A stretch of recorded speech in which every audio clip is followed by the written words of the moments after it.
Hello and welcome back to 4 Starry. Today we'll be talking about a really fun concept, trilogies. Now, if you know me pretty well or have talked to me about movies and film before, you should know that I find trilogies to be the perfect design for media. There are three main reasons why I believe trilogies are so perfect. Reason number one is storytelling. Generally, in storytelling, there are a few concepts that every writer should be taking into account when creating their story. One of the most important is world building. As a quick explanation, world building is the process of actually crafting the world your story takes place in. The regions, the animals, what plants can grow and when, the kind of people that live there, the differences between them, all of these things make up your world building. Now, world building also takes into account the rules of the world you're trying to create. This is where a lot of popular stories like Harry Potter, Aragon, Tomorrowland, and Divergent fail or just stop short. Most fantasy or dystopian stories thrive in the world that is built around them and how their characters interact with them. Both the character and the world itself have to be interesting, compelling, and have to be able to draw the viewer in with not a lot of time. But even with 7 books and 8 movies, the world of Harry Potter leaves a lot of questions to be pondered by its fans.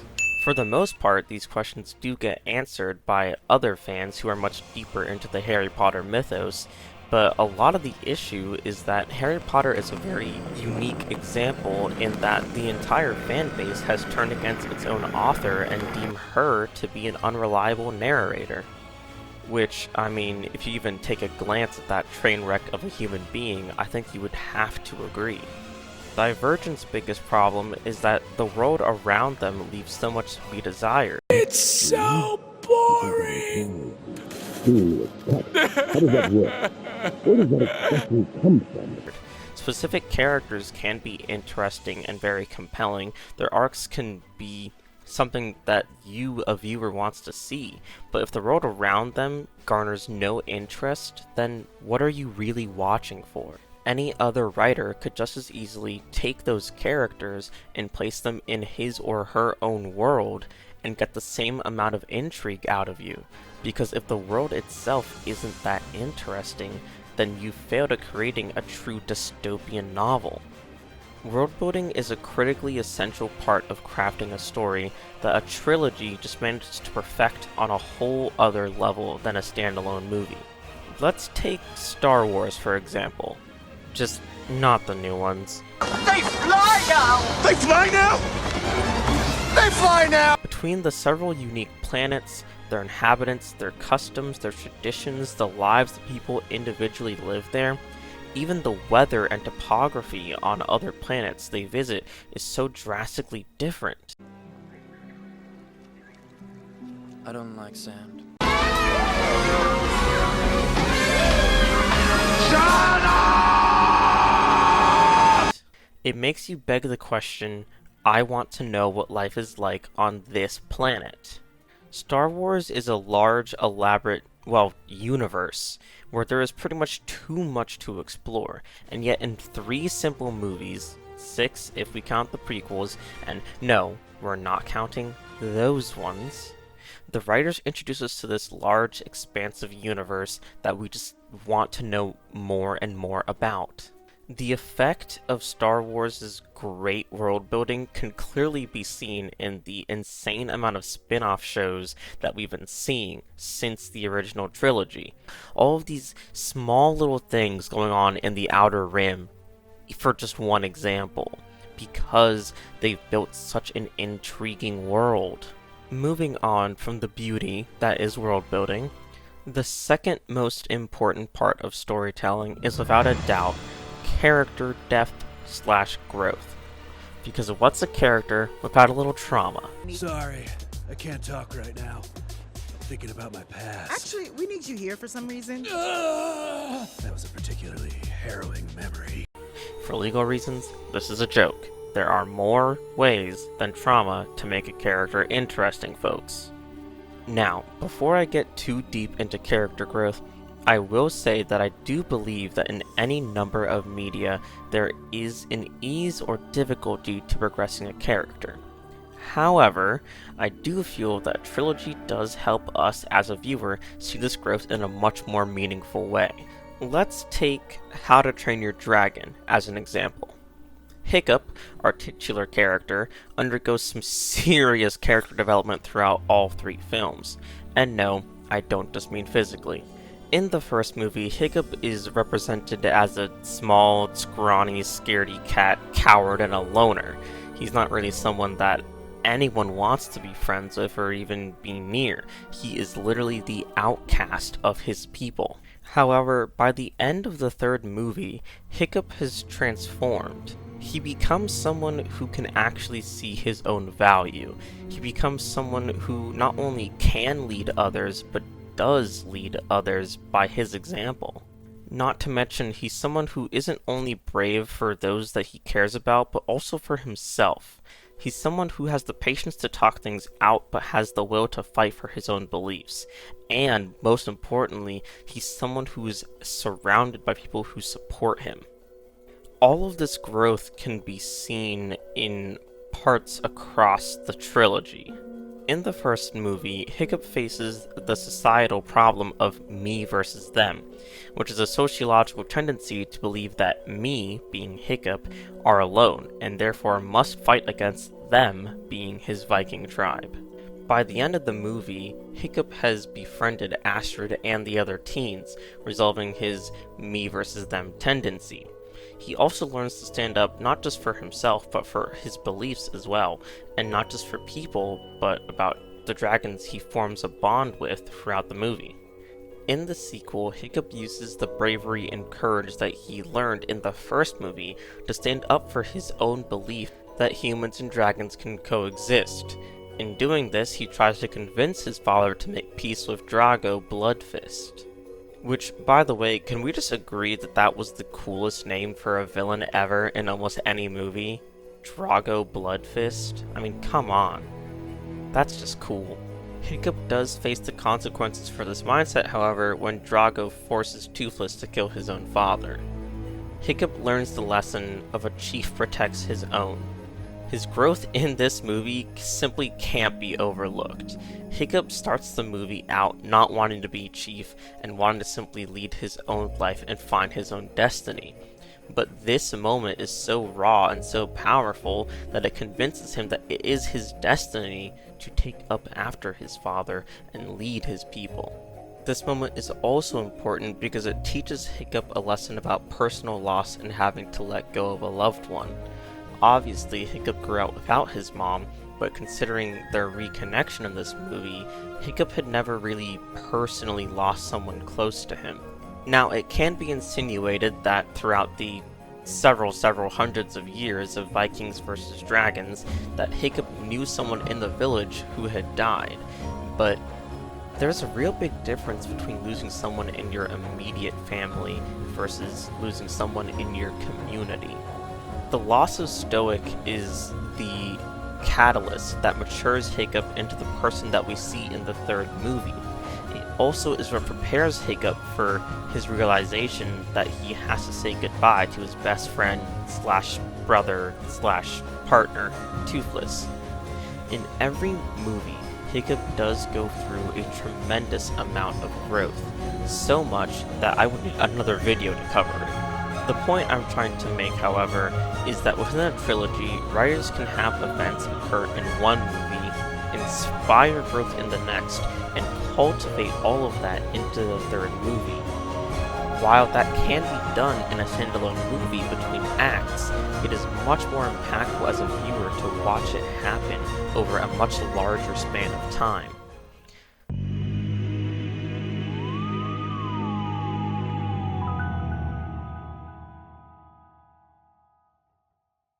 Another concept of storytelling perfected in trilogies is time. As the course of events progresses, some stories lose a grasp of timing. For example, you may forget, the events of The Avengers takes place roughly over only 2 days. Age of Ultron is even harder to track in terms of how much time passes between the amount of countries that they go to. However, in trilogies, where events can span across years, it is much easier to gauge the passage of time and know when certain events are taking place. In some cases, this can be shown as easily as the seasons changing, a character growing up, or even through something as simple as the dialogue spoon-feeding us, the viewers. One of the most important storytelling concepts that trilogies have conquered is relationships. This concept is a lot easier to talk about, whether it's romantic, platonic, friendly, or even unfriendly, or downright hatred. The relationships between characters are just as important as their growth. Over the course of one movie, it is easy to show how one character can grow to change their opinion of another. For example, Tigress and Po in Kung Fu Panda. One character going from absolutely hating the other to finding a mutual respect and eventually friendship is, however, much more heartfelt to see over a broader course of time. Relationships, although is a concept that, while can be shown much deeper and more fulfilling in trilogies, is still greatly exemplified in standalone movies. There are, however, the oddballs where a character will change their view of another with very little to no interaction, almost as if the plot demanded it, but the movie didn't have the runtime to really show that progress. The last storytelling concept we're going to talk about is connection, which is different from relationships. While relationships typically go over the feelings of one character towards another, connection is more about how we, the viewers, feel about the character. Let's take Tony Stark from the Iron Man trilogy as an example. Over the course of just his 3 movies, we learn to appreciate a lot of Tony's quirks, his behaviors, and you end up rooting for him regardless of his occasional selfishness. Because at the end of the day, we know that Tony has a good heart. He cares for the people that are in his life, whether it's Happy, or Pepper, or his daughter, or his friends, or even Obadiah for the short while that lasted. Throughout the movies, we see how obsessed that Tony gets over his suits, and how building them is what calms him down after his panic attack, and just in general being around them is his center. But by the end of Iron Man 3, Tony comes to mind that the people in his life matter way more than his suits of armor. He enacts the Kingsley Protocol and he destroys all of his suits in a spectacular explosion. Now, imagine for a second if he had done that in the first movie instead. The impact of Tony destroying his suits doesn't just come from the fact that he finally chooses people over tech. It's the fact that we, the audience, have spent the past couple years watching Tony grow to become a more caring, authentic, loving, and understanding person. He sees the world around him much more than he ever possibly did. We know what it means for him to get rid of his suits because of the connection the writers have established between us, the viewer, and Tony, the character. Trilogies allow for a much greater strength of storytelling in almost every way imaginable. 1, when they're done right, and 2, more importantly, when they're well received. Moving on, we'll be talking about the second reason why I think trilogies are perfect. The MCR. And no, I don't mean My Chemical Romance. MCR doesn't just stand for My Chemical Romance, it also stands for Media Consumption Rate, or in other words, the rate at which we as a people, on average, consume any kind of information. In this context, though, we'll be talking about screen time. US consumers now spend about 8 hours across digital media platforms, which of course does include this video you're watching right now, as well as Netflix, TikTok, Instagram Reels, and binge-watching movies. Now, you may be wondering, what does this have to do with trilogies again? The answer comes to us in the form of a movie, Avengers Endgame. Endgame broke the MCU record on a runtime by being a 3-hour-long movie, something not many modern movies really do anymore. with, of course, some few exceptions. The reason why being pretty obvious: attention span. Now, for those of you that remember, when the runtime for Endgame was first released, there was a lot of fear about whether or not people would be able to actually sit down and pay attention and watch a 3-hour long movie. The average runtime for movies now is maybe an hour 20 to maybe 2.5 hours, so stacking on an extra half hour was a pretty risky gamble for Marvel. In fact, according to a study done in 2015, humanity's average attention span as an adult is 8.25 seconds, which is, believe it or not, shorter than a goldfish at 9 seconds. So you can imagine that most people aren't typically ready to sit down and watch a 3-hour long movie. Of course, not without a little hype. Hype has become a very integral and absolutely necessary part of any movie that wishes to be a huge success. Garnering hype for a film does wonders for how much a person can actually pay attention to any piece of media. So the big question is, how does this actually affect trilogies? Since trilogies take much more time to make, if they're properly planned out, a studio can accurately build hype to keep an audience's attention in their franchise and wanting more, and time it just perfectly for when the next movie in that saga comes out. Let's take the Sonic movies for example. The first Sonic movie came out on February 14th of 2020. The sequel came out April 8th of 2022. And the third most recent one came out December 20th of 2024. Now, it doesn't take a genius to notice that that is a 2-year span between the movies. Now, considering trailer release dates and announcement release dates, Paramount knew exactly what they were doing, building up just enough hype so that anyone who watched the movies as they came out was just excited enough for when the next movie came out to go and watch it. The other side to this is that when the next movie comes out in this kind of saga, people do tend to go back and watch the earlier movies in order to remember the events that occurred. So not only does the company make money based off of a new release, but they also make money based off of people that go back and watch their movie on any kind of platform. A second example of this, although slightly flawed, is the Spider-Verse trilogy. While the delay of the third movie is very depressing and does interrupt the example, assuming the third movie had come out in time, the hype built from the first to the second and the second to the third would have definitely outlasted the average person's attention span. The way that people consume media has changed now to become whatever is on the person's mind. And with so much access to anything we want to watch, it's easier to spend more time looking at a screen and watching a whole trilogy in one day. I've done it, and I'm sure you have done it too. In fact, it's better to watch a trilogy in one day for the exact reason why I love trilogies. The last and final reason why I think trilogies are perfect is simply writing 101. When writing a story, there are 3 things an author should have. I won't say it's a necessity, but you should probably consider it. The 3 things are a beginning, a middle, and an end. Now, anyone who knows basic writing and can do basic math should know where I'm going here. In a trilogy, you have the perfect space to write a beginning, a middle, and an end.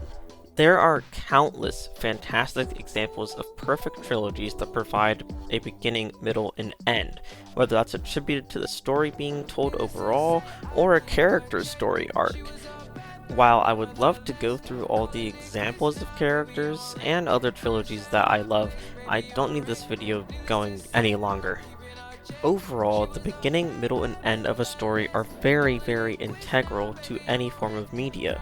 A trilogy manages to take that concept, stretch it out, enrich it with more character, more depth, more backstory, and more world building in a way that you just won't see in a standalone. It's just so refreshing. Trilogies, in my opinion, will always be the best method of media entertainment, even though there are some media that I like that have way more than 3 installments. As always, I hope you enjoyed this video. Everything I say is my own opinion, and feel free to comment, disagree, agree, or add your own opinion. See you all next time.